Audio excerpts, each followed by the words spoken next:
अरुणाचल में जो हमारे मरान जनगोष्ठी का लोग है, अभी तक अरुणाचल सरकार उनको परमानेंट रेसिडेंशियल सर्टिफिकेट नहीं दिया है।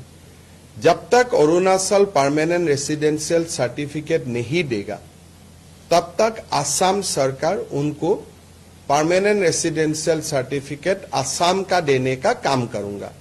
लेकिन हम लोग निरंतर प्रयास करूंगा कि अरुणाचल में भी वो लोगों को पीआरसी मिले।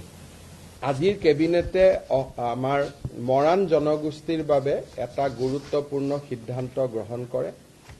আমি সকলোৱে জানো যে অৰুণাচল প্ৰদেশৰ বিভিন্ন স্থানত মৰাণ জনগোষ্ঠীৰ লোকসকলে বাস কৰে, কিন্তু অৰুণাচল চৰকাৰে তেওঁলোকৰ যিয়ে অসুবিধা নহওক কিয় এই যুৱক যুৱতীসকলক বা বাসিন্দাসকলক স্থায়ী নাগৰিকত্বৰ প্ৰমাণপত্ৰ নিদিয়া বাবে বা পিআৰচি নিদিয়া বাবে অৰুণাচলত তেখেতসকলে বিভিন্ন সুবিধাৰ পৰা বঞ্চিত হ'বলগীয়া হয়।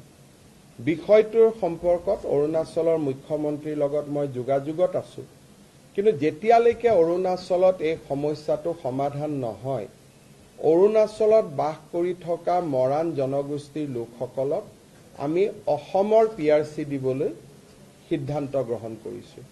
ইয়াৰ ফলত তেখেতসকলে অসমৰ চাকৰিৰ বাবেও নিজক চাকৰিত তেওঁলোকে প্ৰাৰ্থিত্ব দিব পাৰিব।